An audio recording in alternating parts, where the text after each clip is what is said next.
In this section, we're going to be talking about body language. Body language makes up that other 45% of communication, so that's why it's so crucial. So with body language, there are different ways that we can split this up. Firstly, we'll do with facial expressions.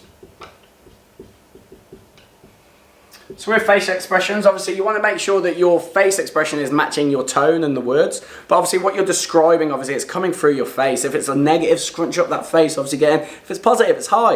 When you're actually seeing people, have the eyebrows up a little bit. Obviously if you go, hey, how's it going? With the eyebrows naturally tilting up a little, it shows that you recognise the person. So it makes them feel a lot happier to you. Smiling, something as simple as smiling. It takes more muscles to frown than it does to smile. So simply adding a smile into it, as we talked about in C, will create, obviously it's contagious, and obviously it makes them feel a little bit more relaxed, a little bit more safe. You don't want it creepy, like, hey, how's it going? But obviously, nice little natural smile. To get natural smiles, different ways you can do this. Obviously, you can close your eyes, think about something that naturally makes you laugh. Obviously, it'll create a natural smile. You can obviously even breathe in and out, and then smile. Creates obviously a nice natural smile. Obviously the token one is when we're taking pictures, what do we say? Cheese. It's actually a very insincere smile. What you should actually say is money. And money creates actually a more natural smile. So it doesn't mean that you're at these parties just shouting money as you're flashing stuff about, but money just creates a more natural smile. So obviously that's why smiling is so important. Eye contact, facial crunches. If it's something negative, make sure you can show it. I always say that if I'm muted, and no one was able to hear what I'm actually saying, hopefully my facial expressions would tell enough of a story that would be like, holy shit, he's talking about something bad, or oh, he's talking about something positive, or he's being a bit more professional here. Obviously the facial expressions should obviously portray that. Next thing, we've got stance.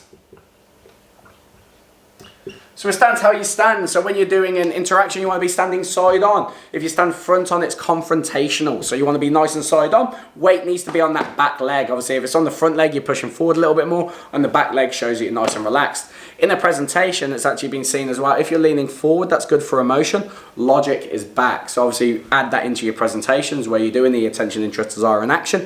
Obviously, with the attention, weight's on the back leg. In the interest, you're talking about emotion, so you might be leaning a bit more forward. And then desire and action, you're back obviously onto those back foots where you're talking about logically about the money. So that's your stance. What else have we do? Posture.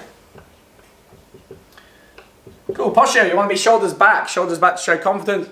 Head held high. If they're hunched over, obviously that's a natural sign of obviously negativity. Shoulders back, head high, big smile on the face, obviously posture side on. It shows that you're nice and obviously presented. With your hand positioning, by the way, so hands. Easy one is if it's a positive, your hands want to be up here around chest height. If it's a negative, your hands obviously drop around a little bit around the navel. Hands always want to be open. Obviously it shows that you're nice and open, you're honest. If they're closed off, even if something as simple as that, subconsciously you think that you're hiding something, don't be holding your hands together, it's closed off. If you're holding an iPad or a folder, what does the typical person do? Put it in their hand. Hi, how's it going? My name's Peter. It's just closed off. Use it as an extension of the body, so it's nice and open. Hey, how's it going? It means if your hands go together, it kind of means that you'll touch the paper here, and it means you're actually still nice and open. Obviously, it's an easy way of doing it. Hand movements. First hands, facial expression.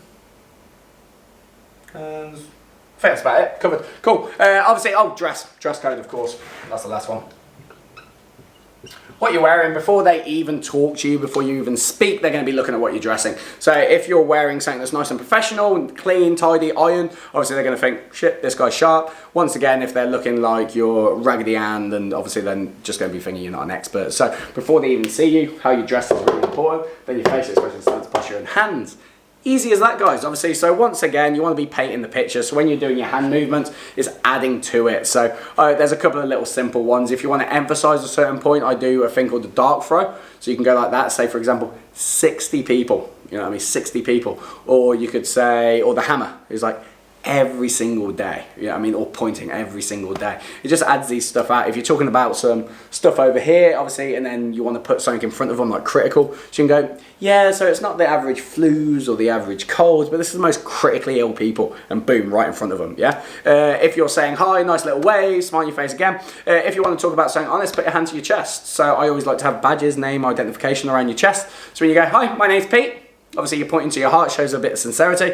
When you're asking questions, make sure you have the hand out. Obviously you're passing the question, it's called. It's showing that you actually want a response from them. Make sure you give them the time, obviously, to answer that as well. And that's the real basic body language, guys. Implement that. It paints the picture. Painting the picture has a much bigger impulse. There was a research done where I don't know the actual specifics and the actual amounts, but there was research done where participants had to come in, they were given £10, I think it was in England, it was done £10, and they were given loads of stats on the charity, obviously I think it was an overseas, maybe Oxfam, something like that, so given all the bad stats, and they say that £10 yours, but you can donate as much as you want to charity, keep as much. People would look at the stats and they would donate say £2 to £3, and then they would keep the other £6 to £7.